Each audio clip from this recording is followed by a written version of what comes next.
BJP के संजय कुमार आगे हो गए हैं, ये भी अब जानकारी निकल के सामने आ रही है। रुझानों में अब तक एनडीए 5 सीटों पर आगे चल रही है और ये ऑथेंटिक डेटा जो सीधे इलेक्शन कमीशन से आ रहा है वही हम बता रहे हैं। राजनगर औरैया में भी बीजेपी आगे है, बीजेपी ही इन सीटों पर अभी पहले आगे बढ़ती नजर आ रही है। बरुराज साहिबगंज सीट पर भी बीजेपी आगे, तो पांचों की पांचों सीटें जो अब तक रुझान सामने आए हैं इलेक्शन कमीशन ने जो आंकड़े जारी किए, और पहला आंकड़ा आरजेडी के पक्ष में भी 2 सीटों पर यह भी आ गया। अब देखिए आरजेडी भी 2 सीटों पर आगे आ रही है, मतलब 5 सीटों पर बीजेपी, 2 सीटों पर आरजेडी। ऋषभ तिवारी बीजेपी के प्रवक्ता हमारे साथ जुड़ गए हैं। ऋषभ जी, अब पहला रुझान जो इलेक्शन कमीशन की तरफ से आया है वो जो अब सामने आ रहा है उसमें आप ही ने खाता पहले खोला है। ये ऑथेंटिक आंकड़े ही हम लाइव टाइम्स पर दिखा रहे हैं जो इलेक्शन कमीशन जारी कर रहा है, ये काल्पनिक नंबर्स नहीं है। तो पहली बधाई आपको दे लें क्या, या फिर इट्स टू अर्ली? देखिए, वो तो बधाई पे आपके ऊपर डिपेंड करता है, आप अभी भी दे सकते हैं, बाद में भी दे सकते हैं। हम बिल्कुल अस्वस्थ हैं, जो रुझान दिख रहा है रिजल्ट भी वही होगा। और लाइव टाइम्स में हमारी जो राजनीति की लाइफ है वो बढ़ेगी और किसी के विपक्ष की लाइफ बढ़ेगी, ये तय है। और क्योंकि जो लड़ाई हुई थी वो लड़ाई थी सुशासन की और लड़ाई जंगल राज की। जनता ने सुशासन को चुना, विकास को चुना, विनाश करने वाले को पीछे रखा है।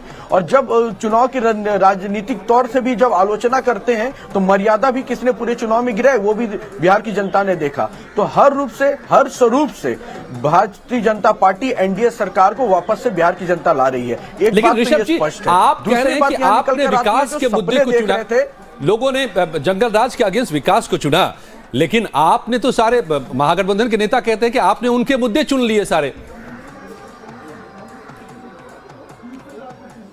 एक बात बताइए, उनके मुद्दे क्या थे?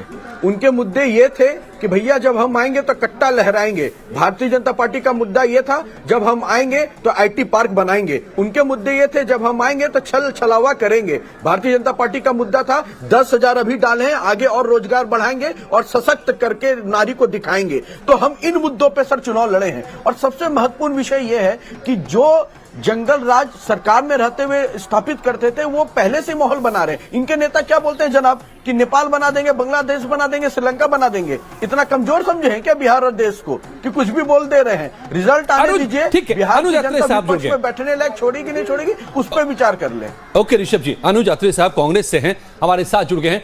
अब अनुज जी, तो अभी तक जो ऑथेंटिक आंकड़े हैं इलेक्शन कमीशन के 8 सीटों के रुझान आए हैं, 5 पर एनडीए, 3 पर महागठबंधन।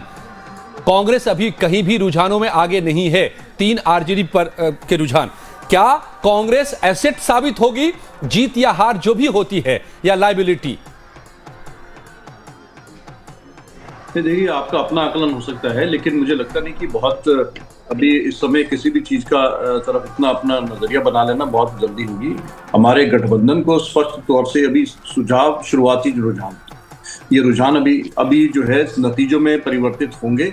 और जिस तरह से हम लोग आश्वस्त हैं कि अगर साफ सुथरी तरीके से, निष्पक्ष तरीके से ये गिनती होती है तो महागठबंधन की जीत को कोई नहीं रोक सकता। लेकिन जो सासाराम में जिस तरह से ईवीएम की वहां पर घपलेबाजी हुई, जिस तरह से घटनाएं देखने में मिली, तमाम तरह के जो है काउंटिंग सेंटर्स पे जिस तरह से घटने को देखने मिली, अगर ये सत्य होती हैं तो ठीक है, फिर तो इनको कोई जीतने से कोई रोक ही नहीं सकता।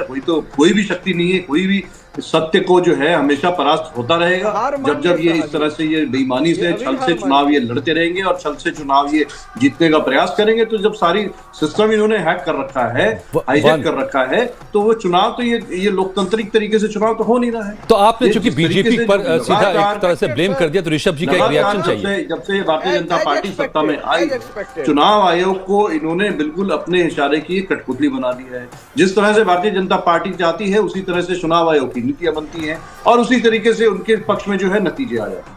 लेकिन फिर भी हमारा मानना है कि इस बार जनता ने भर भर के चुनाव दिया है। युवाओं ने जो है भर भर के, बिहार के युवाओं ने अन्य प्रदेशों से आकर के वोट डालने स्पेशली इस बात के लिए आए हैं कि जो 20 साल का जो प्रशासन है और जो भारतीय जनता पार्टी का जो ट्रबल इंजन साथ में मिल गया है, ठीक है ऋषभ जी, नाम पे इनको उखाड़ फेंकना है।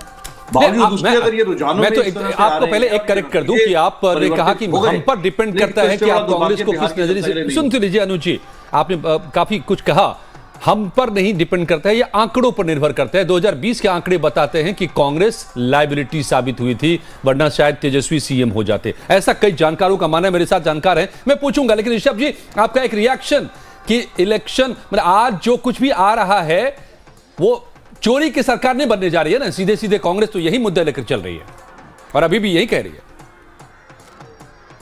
अभी देखिए, जितने मैं अभी आ रहा था पार्टी दफ्तर, तो जितना जल्दी यूटर्न नहीं मिला उतनी जल्दी यूटर्न तो ये इंडी ठगबंधन वाले मारते हैं। रोना शुरू कर दिए साहब पहले चुनाव से पहले वोट चोरी, अब उसके बाद ईवीएम की चोरी। भैया ना तो यहाँ ईवीएम हैक होता है ना तो वोट चोरी होती है, दिल की चोरी और दिल हैक होता है, जो हम अपनी योजनाओं से करते हैं, अपनी नीतियों से करते हैं, अपने इरादे से करते हैं। दिक्कत क्या है सर, आप लोग ग्राउंड पे मेहनत करेंगे नहीं, आरोप प्रत्यारोप करते रह जाएंगे। ये सोचिए ना कि भाई साहब आप विपक्ष में भी बैठ ले, क्यों नहीं बच पाते हो? ओके, इस पे विचार करना है नहीं कभी। ठीक है ऋषभ जी, एक बड़ी जानकारी आ रही है, ये बताते चले हम। रीत लाल जी दानापुर से